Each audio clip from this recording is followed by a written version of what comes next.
Zmieniłeś się o 180 stopni jednym słowem, ale za to masz więcej szczęścia. Tak, nie tylko z wyglądu, ale po prostu kto jak to, ale rodzice znają dzieci swoje najlepiej, prawda? Tam żona jak żona, dziewczyna jak dziewczyna, sąsiad, sąsiadka, ale mama to znacie od dzieci, od maluśkiego. I ja mieszkałem u takiej dziewczyny mojej, no myślałem, że coś wyjdzie, ale nie wyszło. Mrówki gryzą cię jak śpisz, wszystko i tak dalej, i tak dalej. Także warunki były, no, jak dla mnie spoko, super, bo taki survival, nie?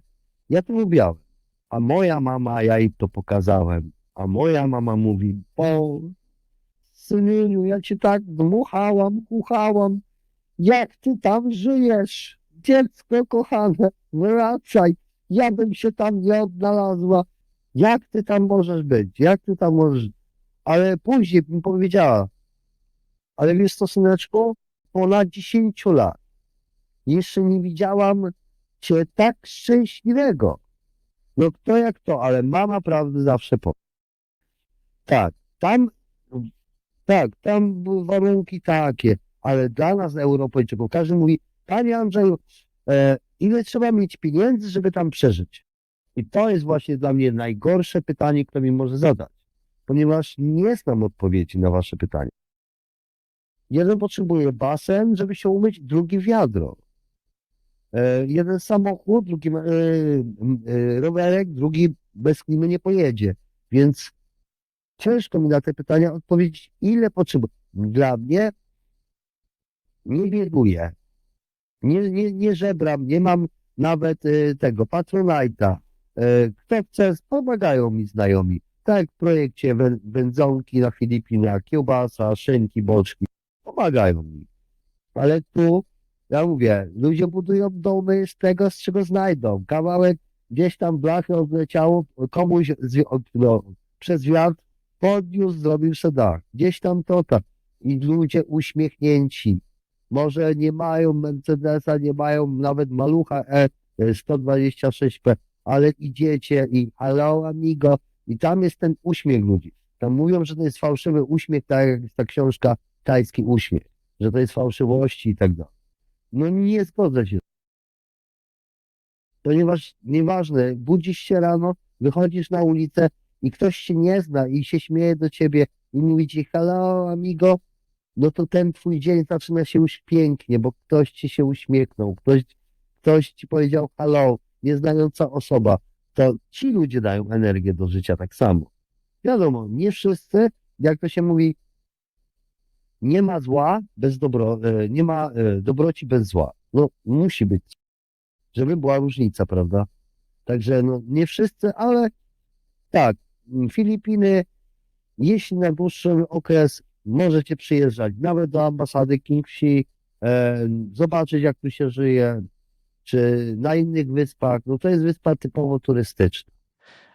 Zapraszasz ludzi do swojego miejsca, to proszę odpowiedz jak możesz na pytanie, co twoim zdaniem jest najtrudniejsze w adaptacji do życia na Filipinach dla osoby z Europy? Temperatura, bo tu jest wilgotno, ludzie mają problem na przykład z ciśnieniem i tak dalej. Przed wjazdem na Filipiny fajnie było jakby po prostu ciśnienie, no aczkolwiek tak jak ci powiedziałem, no ja wyzdrowiałem. Mi ciśnienie w Azji zbiło się. Cholesterol zbił. Mam po prostu taki cholesterol jak młody źróbek. Ogólnie problemy z sercem zero. Wątroba, miałem jakiegoś cudoka na wątrobie, był, nie ma, znikł. Także tu można się wyleczyć. Do akceptacji na Filipinach, jeśli by przyjechali, no fajnie było, jakby sobie umieli ugotować. No bo jednak jest to inna kuchnia, chyba że mi przesmakuje. Akceptacja na Filipinach. Ludzie są przyjazni, pomocni, nawet jak nie znasz angielskiego, to i tak się dogadasz. I tak się dogadasz. To zależy w jakim wieku chcą przyjeżdżać. Jak przyjeżdżają ludzie już tacy w podeszłym wieku, no to barierą jest troszeczkę język. Ale tu jest bardzo dużo Polaków. Tu w sumie na tej małej wyspie 10-11 Polaków mieszka. Ja jak mieszkałem w Udon Thani, w mieście w Tajlandii, blisko Laosu, to ja byłem jednym Polakiem. Nie było do kogo odezwać. No a poza tym też język angielski brak, więc to już w ogóle było ciężko. Tak, tak, tak. Ale dla chcącego nic trudnego. Dogadałem się na migi, bo na migi w Laosie tak samo jak mieszkałem. Co jest barierą tu, jak ktoś się chce tu przeprowadzić? Po prostu musi przyjąć ich kulturę, bo jakby nie było, jest troszeczkę inna, ich zasady, nie narzucać swoich, bo my przyjeżdżamy do tego kraju, więc my powinniśmy ich akceptować i szanować ich warunki. Jeśli chodzi o władzę tutaj na Filipinach, policja, no nie zatrzymują. Jedziesz bez kasku, policjant cię zatrzyma i ci powie, tam dalej jest szpital, jak jesteś tym turystą. Tam dalej jest szpital i nie jest w dobrej kondycji. Lepiej załóż kask. To twoje życie. I ci puszcza. I widzisz, że jak tak, i puszcza. I widzisz, jak za 200 metrów czy 100 ktoś zaczyna myśleć, stoi na poboczu, już minął policję, stoi na poboczu i kask zakłada, bo zaczął myśleć. Policja wychodzi z dyskoteki, patrzy, no, ledwo żyjesz, gdzie mieszkasz? Tam. Motorkiem przyjechać, tak. No to dobra, zostaw motorek, policja cię zawiezie do domu, pijanego. Anioł stróży. No, Czyli policja jest po to, żeby pomagać ludziom. tak. A, i jeszcze co? Tajlandia, Laos, Filipiny. Kochani, jak przyjedziecie tutaj, to wy nie znajdziecie parkometru, bo tu nie ma. Nie ma, parkujesz gdzie chcesz. Nie ma biletów, żebyście zapłacili. Kamery? Jakie kamery? Po co tutaj? Na co? Nie ma. Tu nie rozwiniesz więcej prędkości niż 60, bo jak nie, to pójdziesz w dżunglę i cię nikt nie znajdzie. No słuchaj, jeśli łamiesz prawo, to w każdym kraju powinni cię ukarać. No taka jest. I dlatego przyjeżdżamy tu, dostosowujemy się do tego regionu, do tych ludzi, do tej władzy i nigdy nie znajdziecie problemów ze strony innych ludzi. Pozwól, że przejdę do tych nieszczęsnych biznesów. I pytanie zadam trochę od innej strony. Nie chcę wchodzić w ceny, bo ceny się zmieniają bardzo mocno, ale tak ogólnie rzecz biorąc, jakby wytłumaczyć Europejczykowi, gdyby chciał przeprowadzić się na Filipiny i żyć tak jak ty, to czy do takiego stylu życia musi mieć jakiś duży majątek i duże zaplecze finansowe, czy to nie jest aż tak skomplikowane? Powiem ci tak, ja na początku wyjechałem nie otwierać żadnych biznesów. Żadnych. Bo dużo ludzi przyjeżdża, o, otwieram biznes, to, tamto.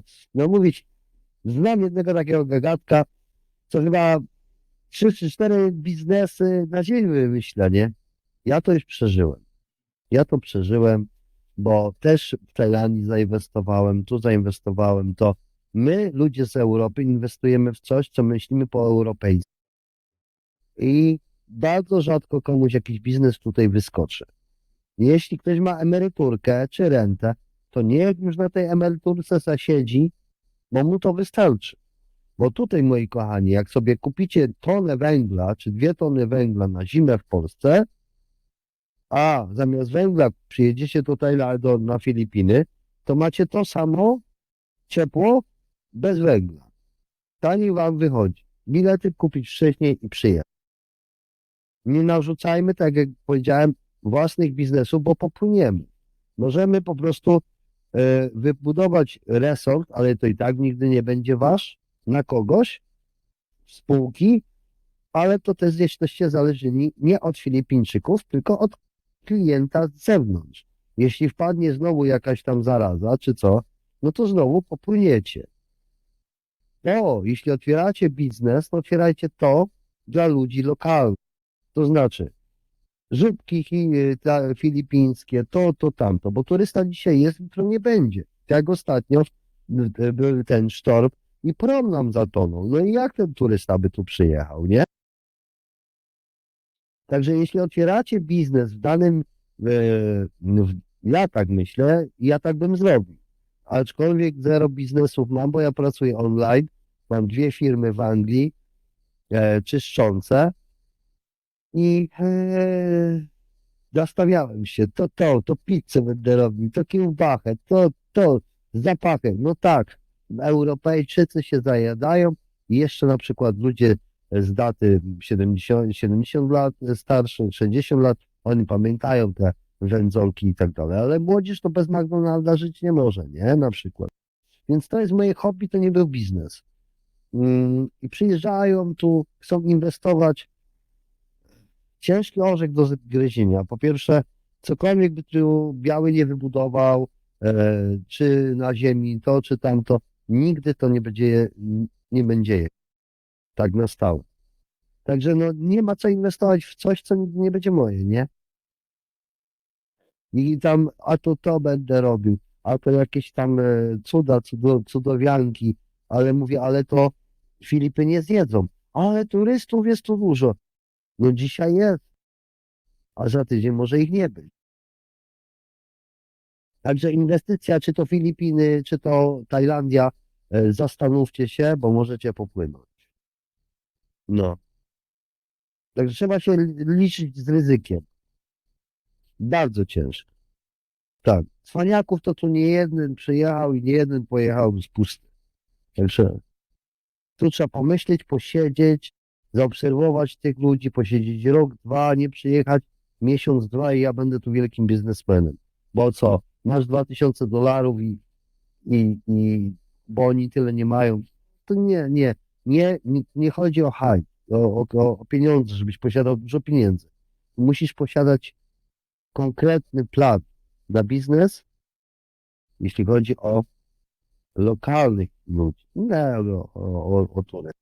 Czyli jednym słowem zauważasz różnicę w mentalności pomiędzy Polakami a Filipińczykami i przez to, że Polacy na samym początku nie do końca znają tą mentalność filipińską, myślą o biznesach z europejskiego punktu widzenia i to jest najczęstszą przyczyną niepowodzeń, że tak powiem. Zanim tu Polak przyjedzie, do mnie pisze, a panie Andrzeju, to tam, bla, bla, bla. Okej, a co można tam otworzyć? Jeszcze nie przyjechał, jeszcze tu nie był, nie rozmawiał z ludźmi, a już myślą o biznesach. My myślimy troszeczkę inaczej po europejsku. My bardziej planujemy w Europie, tutaj nie. Ja mieszkam w Azji 3 lata i do dzisiaj nie wiem, w każdym bądź razie coś musi być to związane z jedzeniem. Bo ktoś chce kupić buty i dopiero za rok kupi drugie. A jak kupi dzisiaj chleb i zje, to jutro będzie musiał kupić drugi. Bo musicie taki produkt wybrać, żeby to nie było dla Francuza jakaś żaba, tak, dla Polaka jakiegoś kebaba, bo to wam zejdzie raz, dwa, trzy dziennie. Zresztą ludzie, którzy przyjeżdżają z innych krajów na Filipiny, oni też chcą spróbować ich lokalnego jedzenia. Chciałem też nawiązać, bo wcześniej wspominałeś do takiej kwestii Polaków. I tam, gdzie jesteś, są jacyś też Polacy i chciałem się zapytać, jak wygląda ta społeczność polska na Siquijor, tam gdzie jesteś? Ale na tej wyspie, dlatego też tu jestem, bo tak jak mówię, zachorowałem. To nie to, że jeden się odezwał, czy wszystko ok. Tu cała wyspa, każdy Polak mi tablet z Polski w ciągu 3 dni przywieźli osobiście tu. I to mi dało do myślenia, co jest warte po prostu jeszcze na tej wyspie. Społeczność, która tu jest jak rodzina. To nie to, że jak mi brakuje hajcu, to idę i mi pomoże, bo tutaj się nie liczymy pieniędzy. Tu nie liczymy pieniędzy, tu liczymy to, że nie daj Boże wam się coś stanie jednemu drugiemu, to nie będzie to sorry, nie dzisiaj, jutro, tu w nocy o północy ktoś wam przyjedzie i pomoże, zawiezie gdziekolwiek do szpitala czy coś, i to jest piękne, to zanika. A tu jednak odnaleźliśmy się, te grono takie ludzi, wiadomo, w różnym wieku, Mieciu ma ponad 60. No, może tu jeszcze 2-3 osoby są takie 50, no ja 50 praktycznie na karku. I młodzi są, także tu nie ma wieku i każdy się dogaduje. Ja z Mieciem po prostu ma tam 60 parę i tu nie ma wieku, żeby nie jesteś w moim wieku, nie mamy o czym gadać i tak dalej. Wiesz, o co mi chodzi, poziom taki. Nie, tu jeden wszystkiemu pomaga. Ktoś potrzebuje, czy tam Michał, czy tam ktoś potrzebuje pomocy, Andrzej potrzebuje pomocy, bo muszę coś przenieść to czy to. No nie ma sprawy. Bo tu, tak jak ci powiedziałem, tu nie liczymy czasu, nie jesteśmy jakimś tam, można powiedzieć, że od 7 do 3 to zmęczenie i tak dalej. Jeśli jestem na tej wyspie, no to wiadomo, że no, chyba, że nie odbieram, albo coś tam, ale jeśli ktoś do ciebie dzwoni w nocy o północy, to znaczy tego coś się stało, prawda? To tutaj żyjemy naprawdę tak, o. I tu każdy ma jakiś tam interesik, ktoś pracuje online, ktoś prowadzi resort, ktoś wynajmuje samochody. Kreatywność tutaj tych ludzi to mnie aż, powiem ci, naprawdę zaskakuje. Kreatywność i jeden drugiemu pomaga. Rozumiesz? Nie to, że dla siebie coraz więcej, a inni. No mówię ci, byłem chory, to ja nie to, że w szoku, ale byłem bardzo szczęśliwy, że mam dookoła takich ludzi. I to jest dla mnie skarb. Nie jakieś tam dolce albo tam funciaki. Nie, nie, nie. Żeby troszeczkę się ci ludzie obudzili. Bo naprawdę to życie mamy takie krótkie. To jest takie przejściówka. Jak to się mówi, mój kolega mówi, ja tam przyjadę do ciebie, kurde, nigdy, jak to się mówi, dubska w wodnej wodzie nie moczyłem, nie? No mówię, to przyjedź. Ale poczekaj, jeszcze mam kredyty. No okej. Także z biznesem nie pchać się. Jak ktoś przyjeżdża i jest świeży, to po prostu niech pomieszka, niech poobserwuje tych ludzi, zobaczy co i jak, bo to jest całkiem po prostu, my myślimy inaczej. Jeszcze chciałem wspomnieć nieco o filmie, który widziałem na twoim kanale. On był na temat jakiegoś wypadku na motorze i w związku z tym chciałem się zapytać, jak wygląda służba zdrowia na Filipinach, a bynajmniej tam, gdzie jesteś, bo podejrzewam, że to jest temat bardzo zróżnicowany i mocno zależny od tego miejsca, w którym się znajdujesz. Dokładnie, dobrze poruszyłeś to, bo może po prostu nie uratować, ale przestrzec ludzi przed po prostu no, nieprzyjemnymi po prostu jakimiś tam zdarzeniami. No uważać trzeba, tym bardziej po alkoholu, nie jeździć motorkami, zachowywać się normalnie, tu, bo słuchajcie, bo tu jest tak, że, bo ja mam prawo jazdy z 10 lat, to nie jest tak, tu na Filipinach, czy Tajlandia, czy Laos, słuchajcie, tu każdy ma pierwszeństwo. To on wyjeżdża na drogę, on ma pierwszeństwo. Bo my jeździmy według zasad, nauczonych, według po prostu i tak dalej, tam czy w Anglii, czy to w Polsce. My jeździmy według kodeksu, a tu się, moi kochani, jeździ według, jeśli mam wolne i wiem, że mogę się włączyć do ruchu, więc wyjeżdżam. To jest całkiem inna jazda. I zauważcie, że tu mało kto ma prawo jazdy, ale mniej jest wypadków niż w Europie. No coś to świadczy. I to jeżdżą i jak to się mówi, na 2 gazach, i na 3 gazach, różni ledwo żyją, ledwo na motorkach. I jeśli traficie na takiej wyspie, do takiego szpitala, co mam za płotem, no to wam powiem, to jest takie emergency, to jest takie pomoc ratunkowa.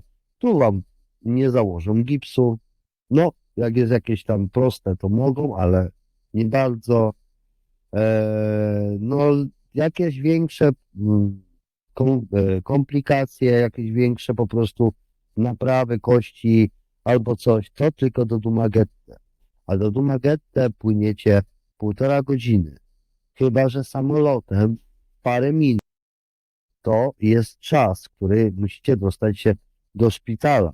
Oczywiście do Dumaguete, jeśli z Siquijor do Dumaguete nie dostaniecie się do szpitala państwowego, dostaniecie się do szpitala prywatnego.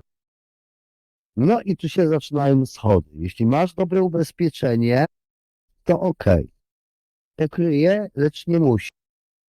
Jeśli masz, właśnie tu jest, o to chodzi o ubezpieczenie. bo jeśli masz dobre ubezpieczenie, nie ma problemu. Nawet samolotem możesz się przedostać na drugą wyspę, leczyć się. Także jak kupujecie ubezpieczenia, nie tak jak ja z Tesco kupiłem, okazało się, że w ogóle nie na Nową Zelandię, no, ale no Azja to Azja, prawda? Ale z wyłączeniem Tajlandii, no. Mam, że tylko miesiąc.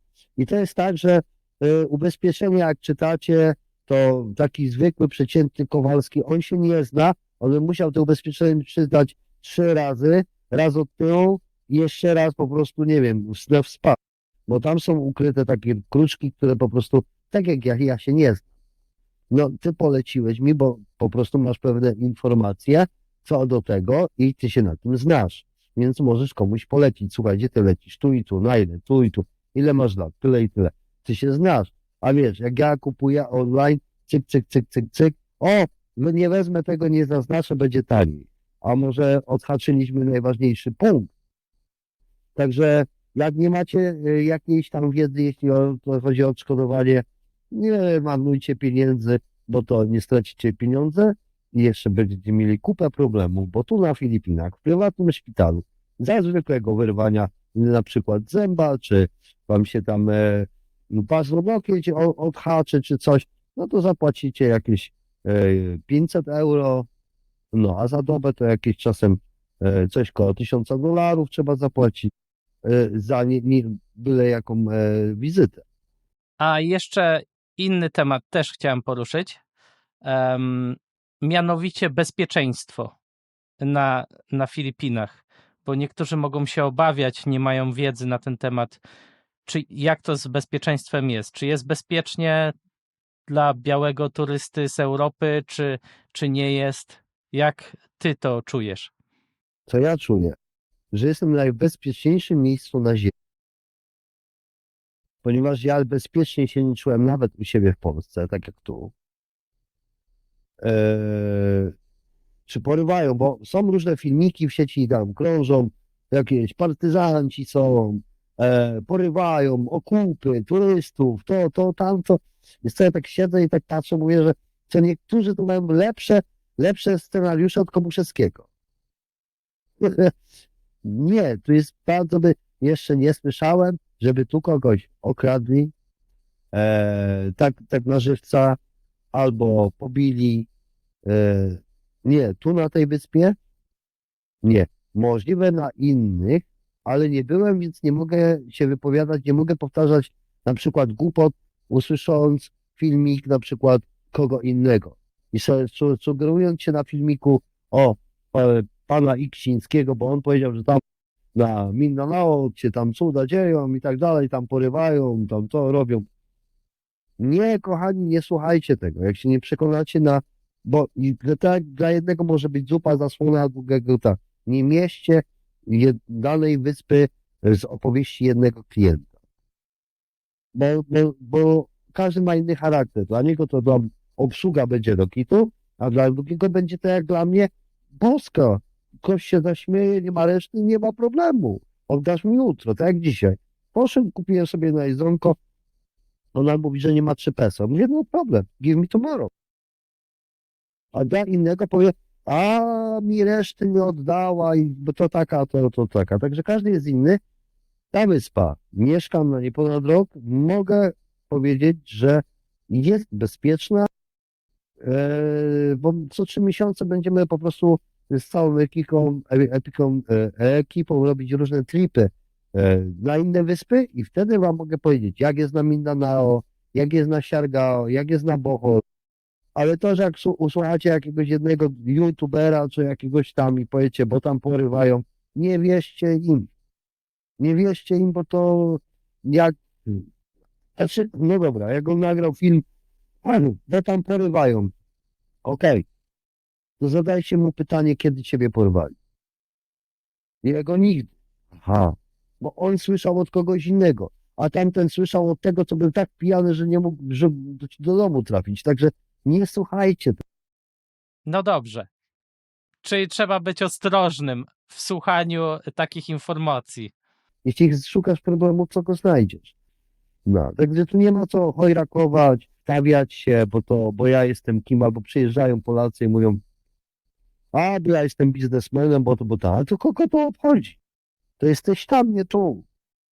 Inny świat, piękny świat i polecam ci. Polecam.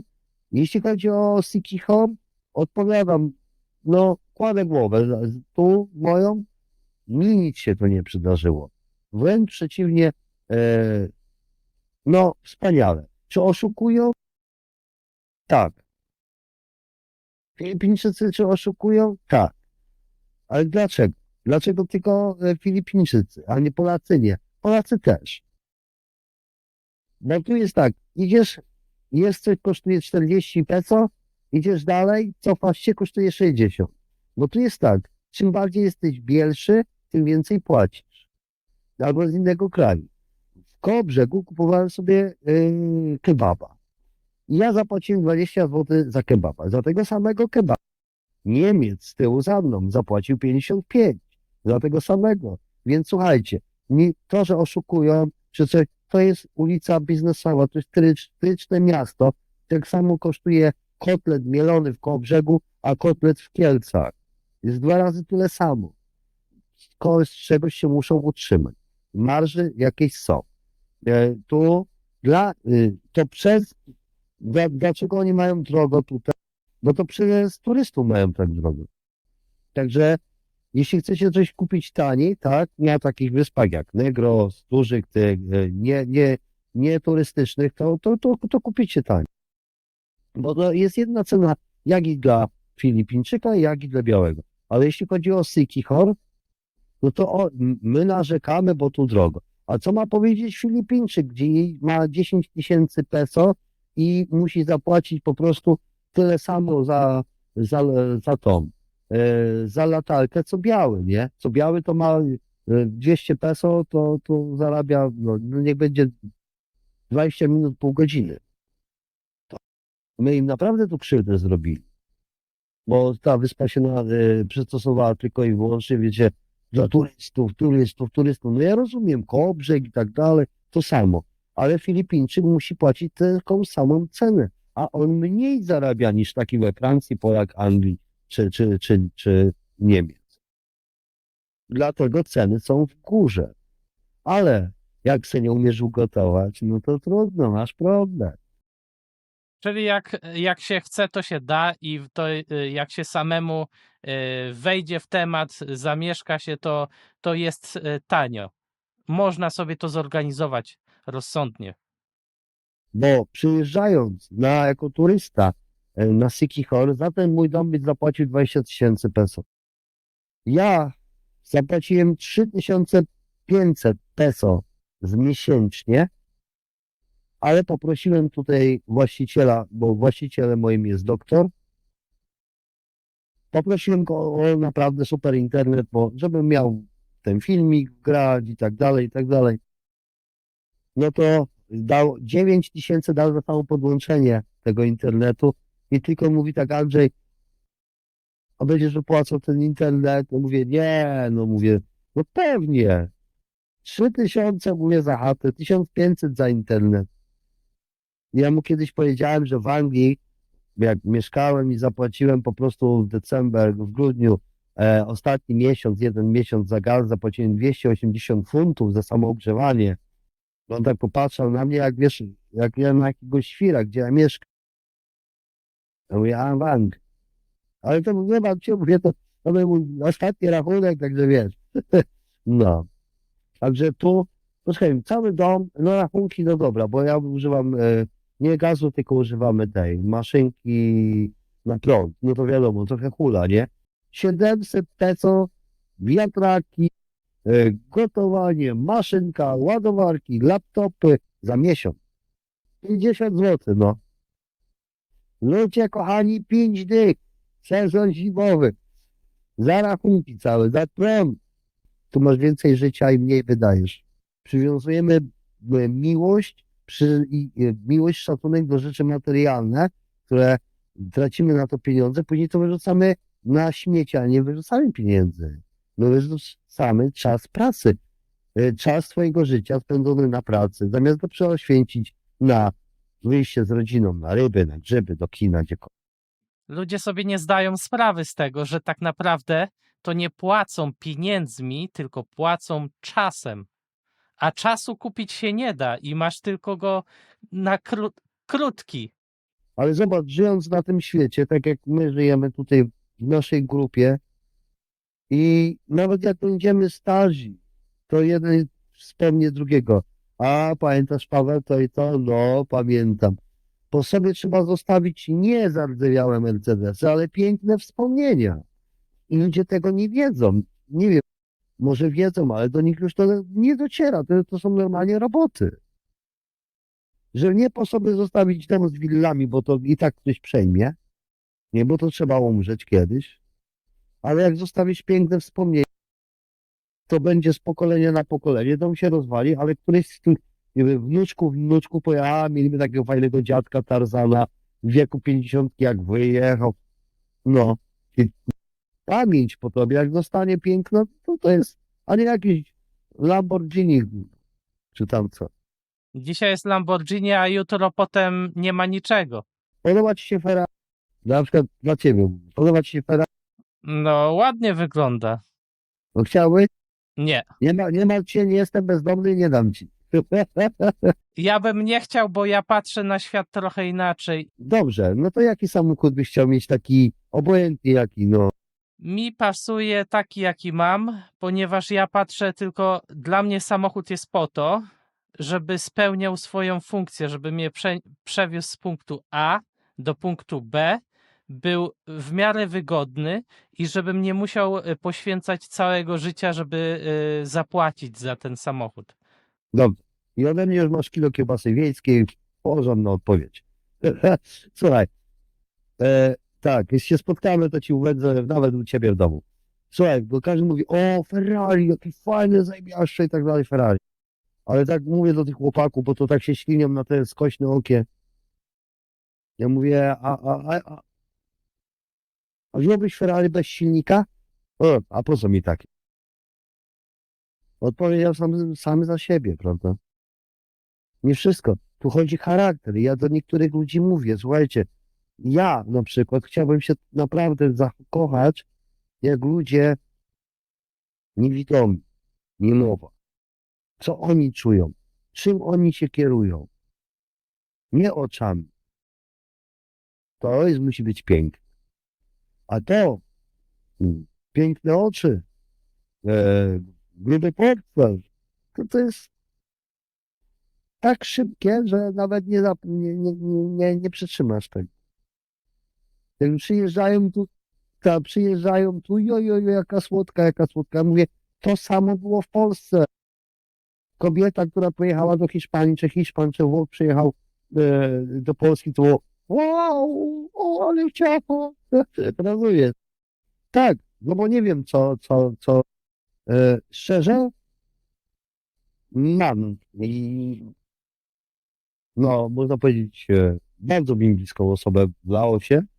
Pierwsza osoba, którą poznałem i powiedziała mi tak, Andrzej, jesteśmy razem, mamy tam taki ślub rodzinny, ale jedź w Azję. No mnie, no, ale mam cię zostawić, jedź w Azję. Skosztuj kobiet. Tak mi powiedziała moja kobieta. Jedź tu, jedź tam, skosztuj. Ja mówię, chce się mnie pozbyć, nie? I odezwała się niedawno. Niedawno się odezwała po 2 latach. Bo kazała mi jechać w Azję. I powiedziała mi tak, słuchaj, ale to na początku czekaj. Jeźdź, skosztuj z tą. Ale ja mówię, ja kocham ciebie. A ona mówi, a za co? Tak, ja bo teraz mówię, jak to jakaś dziewczyna mi powie, kocham cię, ja mówię, a za co? I po 3-4 dniach i ona mi powiedziała tak, jeśli do mnie wrócisz, to znakiem tego byłam najlepsza. I do niej wracam. Bo naprawdę, tu nie chodzi o łóżko. Serce, charakter jest najlepsza. I to nie ma, że Filipinki, czy lautanki czy tajki. Musimy trafić na odpowiednią osobę. Ja nie neguję, że Filipinki są jakieś złe kobiety. Są wspaniałe kobiety. Miłe, śmiejące się. Ale nie tylko jest na Filipinach. Także w każdym dobrym człowieku jest trochę zła, a w złym człowieku trochę dobra. Także i też mam bariery, jeśli chodzi z nią, bo bariery językowe, ale ja, ja czuję po 2 latach, że zamiast mi się kobieta znudzić, to ja coraz bardziej tęsknię za nią. Mimo tego, że tu mam dookoła pełno. No, także moja podróż następna jest właśnie jechać do Laos, a później Andrzej, co dalej? Nie wiem, oglądajcie. Bardzo dobre zakończenie. Pozytywne. Andrzej, czy ty miałeś 12 czy 50, to jesteś taki sam. Ja mówię, a co ja w swoim życiu będę grał aktora? Ja się nie będę szczęśliwy, bo nie będę sobą. To samo kobiety grają aktorkę przed mężem czy coś, bo dla hajcu czy dlaczego, a ona nie jest szczęśliwa, bo musi grać aktora. To samo mężczyźni. Robią te kaloryfery, tamto na siłowni, tak. A jak kobiecie na SD będzie, do kina ją zabiera, kwiaty kupuje, a on kino nie lubi, kwiatów nie wącha, ale stwarza, wiesz, jakieś tam scenariusze takie, których nie lubi. No i później kobieta powie, wow, dobry facet. No i on później się żenią, robią sobie dzieci, później w tym facecie się budzi jego natura i on tak, do kina nie chodzi, kwiatów nie kupuje, brzuch mu urósł jak ten, bo na siłownię nie lubi chodzić. No to aktorstwo.